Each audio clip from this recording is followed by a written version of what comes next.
Good afternoon, welcome back. We're still in topic 24, but this is the third and final video. We're going to talk about excretion. So I had left off saying that one of the ways that terrestrial animals dealt with getting rid or preventing the loss of water was by concentrating their urine. Let's talk about that. So let's talk about urine and what urine is good for and why you might want to concentrate it. When you are digesting proteins, you don't digest the proteins till they get to your stomach. Pepsin starts to break down long chains of amino acids into smaller chains. You take those into your small intestines. In your small intestines, you continue to break down those proteins until they are broken down into amino acids. You break down nucleic acids, so the DNA and the RNA of the things that you just ate, and then you continue to break those two things down into their component parts. Particularly the liver spends time breaking up amino acids, and it can do a process called deamination. It can remove that amino group of the amino acid, and it removes the amine, and it's a way of using the energy contained in those amino acids or using the energy contained inside of those proteins. The process, however, produces NH2, which picks up a hydrogen fairly easily and becomes NH3, which is ammonia. Or as my chemistry teacher in high school would say, ammonia. Ammonia is toxic. There's a reason why we use it as a cleaning product when we wear a mask and gloves if we do it. It's a great degreaser. However, it will kill you if it gets inside of your body. And yet this is a product we make in our body.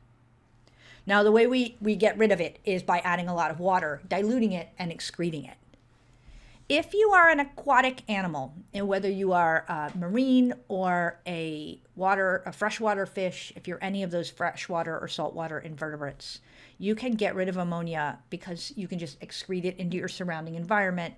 You are supposed to be surrounded by water, and that water should be a vast system. You can just get rid of it.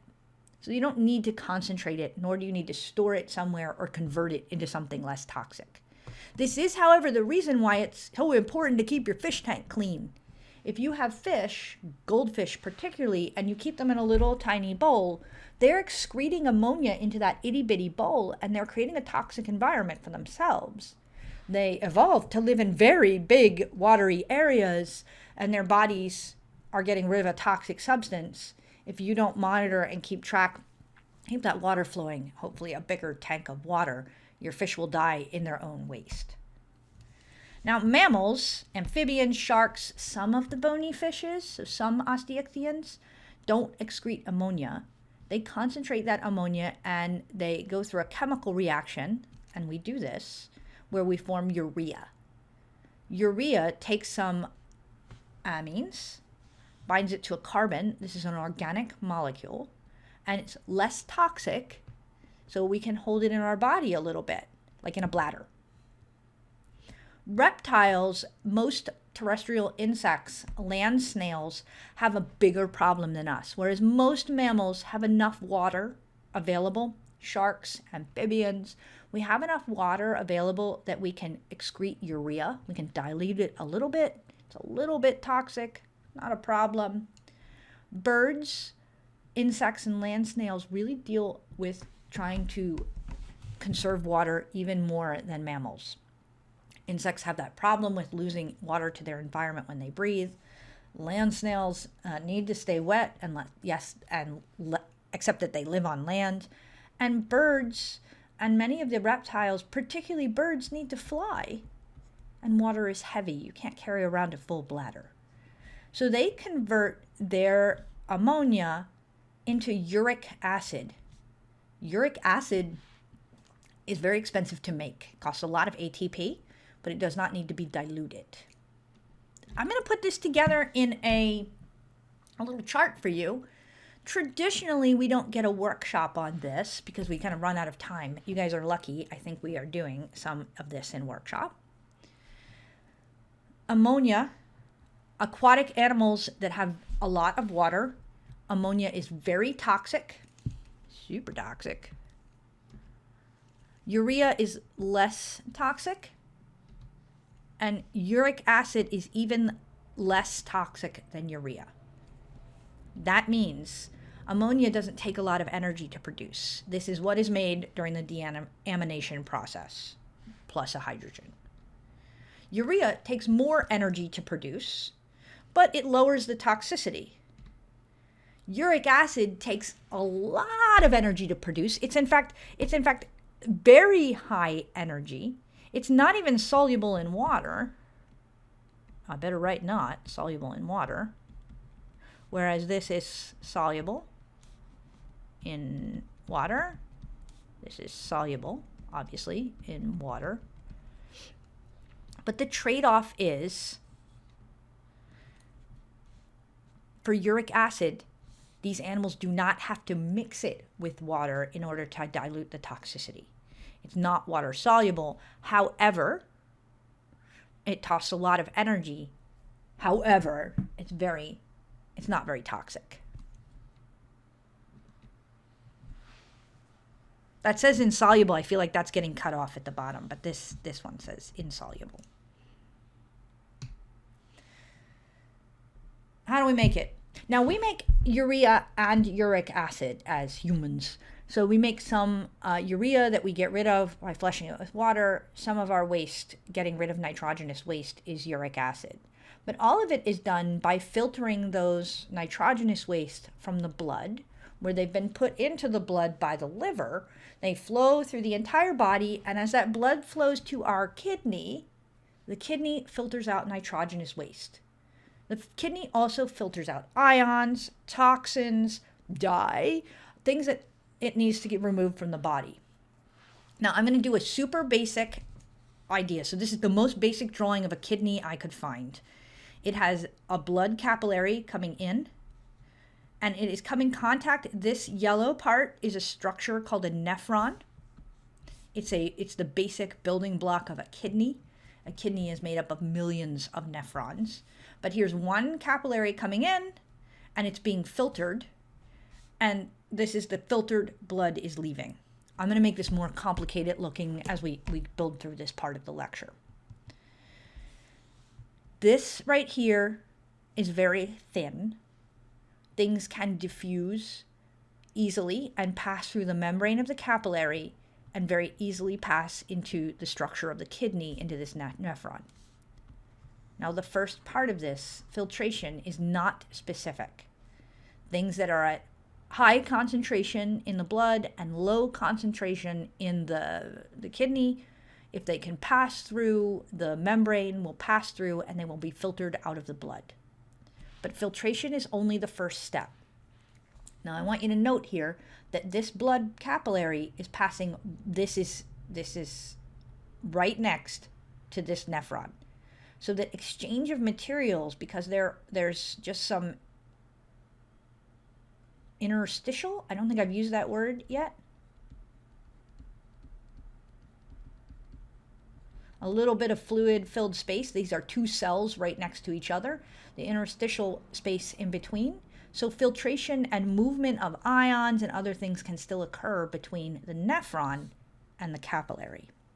Filtration is about small molecules, but we're going to continue to move things between the blood and the nephron after filtration. And in fact, things that get filtered may get too many things get filtered out, things that are needed in the blood. So as the capillary continues to pass next to the filtrate, the next stage is called reabsorption. Reabsorption is where, and it is active, things that accidentally got filtered out get put back in to the blood. This is followed by secretion, which is also active. Put some active up here. This is passive. Secretion is where things that do not belong in the blood, but are at a low concentration, or they do not easily pass through the membrane, get actively removed from the blood and put into the filtrate that is going to become the urine. They get put into the nephron. It removes toxins, ions, and then finally the urine, or the filtrate that becomes the urine, is excreted from the body. So very basic. We have this passive, everything that can go out of the blood goes out. This is the oops, too much. Things that were supposed to be left in the blood get put back in. Things that couldn't passively be removed get actively removed from the blood, and then you remove everything that's left from the body. Now I want to zoom in on the whole structure of the kidney here. You have two kidneys. They are paired and they're kidney bean shaped, hence kidney beans. And they're sort of at your back right here. They help maintain the chemical balance, your osmoregulation. We already know that ADH, secreted from the posterior pituitary, made in the hypothalamus, helps you regulate whether your kidneys are absorbing or allowing water to pass into your urine. The basic pathway here is that blood is filtered through the kidney. The kidney concentrates that filtrate into urine. And I'll zoom in on a zoomed in picture that's a little less blurry. I didn't realize how blurry this was. The urine passes from the kidney down the ureter, which is a pathway that goes from the kidney to the bladder. The urinary bladder is where urine is stored. We are not like mice. Mice urinate all the time, but humans can control when they urinate. So we can fill up our bladder. You know that feeling. You fill up your bladder, and then when you choose to, urine leaves through the urethra. We've seen this in the male reproductive system, and passes out of the body for urination. You might be getting the idea here that uri, it means urine. It has to do with the filtrate that leaves the kidney. The kidney structure itself, if we zoom in on that kidney, the kidney structure itself is described, all the pieces are described as being renal. Sorry, I keep hitting that. Renal. Renal means kidney. So uri means urine and renal means kidney. Your adrenal glands are on top. Renal are on top of your kidneys. There is an outside layer and an inside layer to your kidney.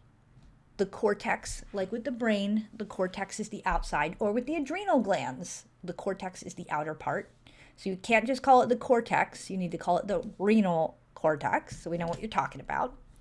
The medulla is the middle part, the renal medulla. Here. There is a renal artery and a renal vein.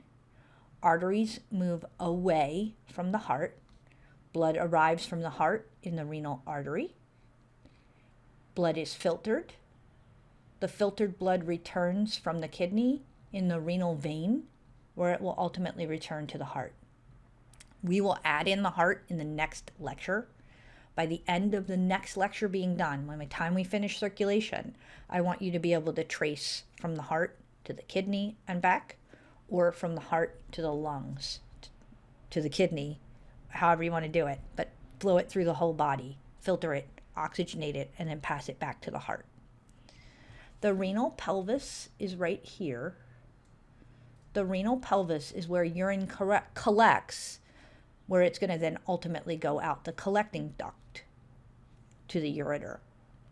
So we'll zoom in on that. Let's zoom in right here. We're looking at just part of the medulla and part of the cortex of the kidney, and we're going to look at a nephron. Here is a nephron placed on top of the kidney. There are about 1 million nephrons per kidney.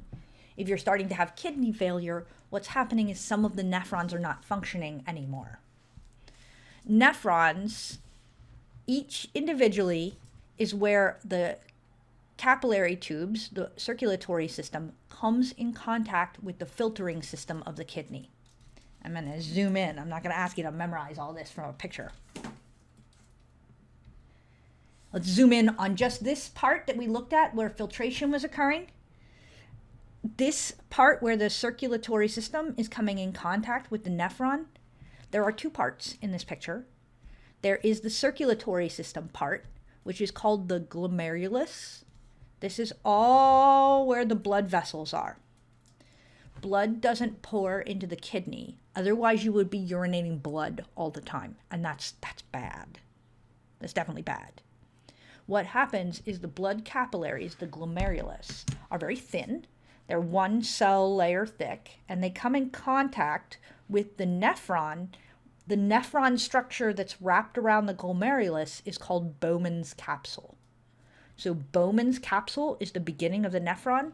The glomerulus is where the circulatory system is coming into contact. And here they're both very thin, so things like diffusion and ion transport could take place here.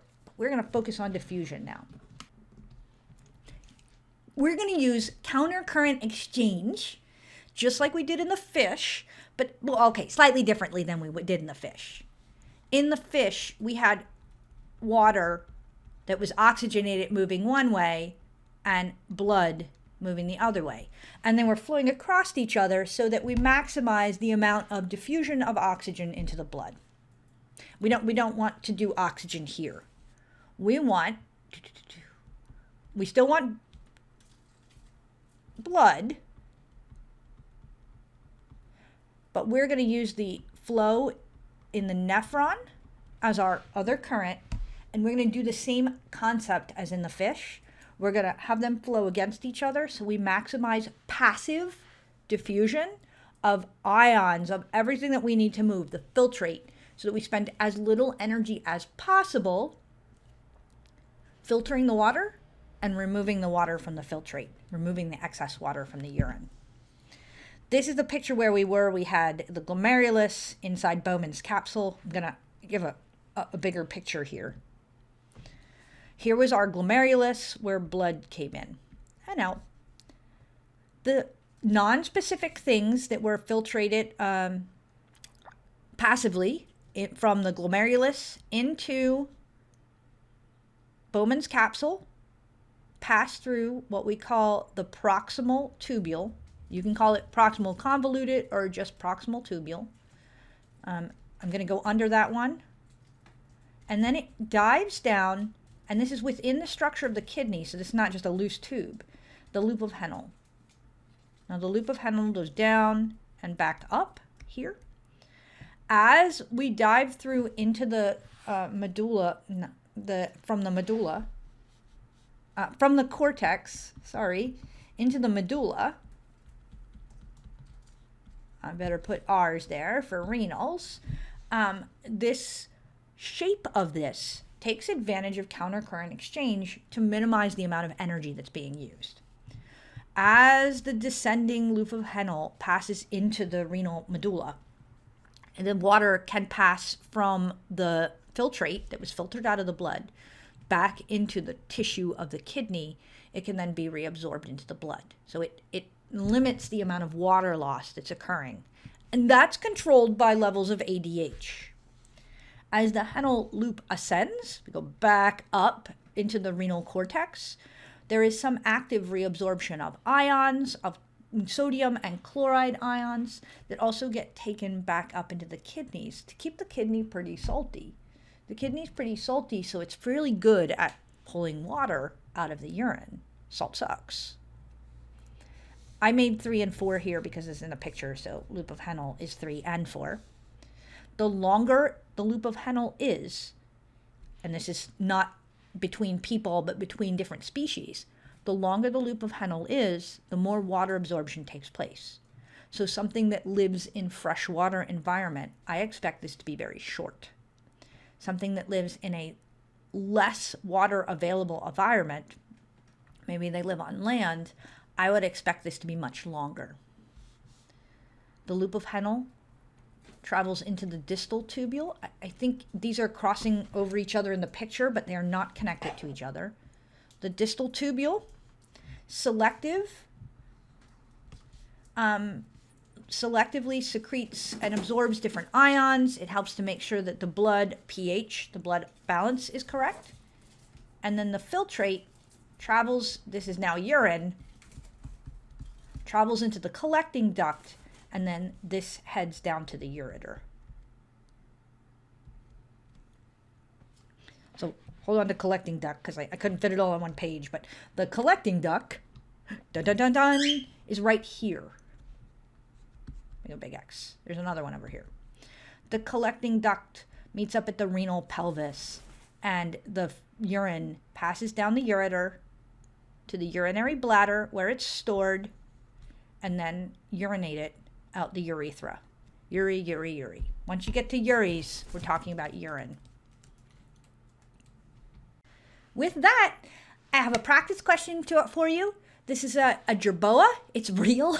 It's just taking a really spectacular picture of it. This is a tiny little desert rat with a very saltatory, very hoppy legs. It lives in a very arid means dry environment. I'd like you to tell me about its kidney structure and what kind of waste it excretes. And I'll see you when we start to talk about circulation. Remember, we're going to tie these two plus everything we've talked about traveling in the blood, hormones. Think about anything that could be moved from one part of your body to the other. Those things that you're going to need to consolidate and talk about the circulatory system. And I guess we'll both see you in the next video. All right. Bye-bye.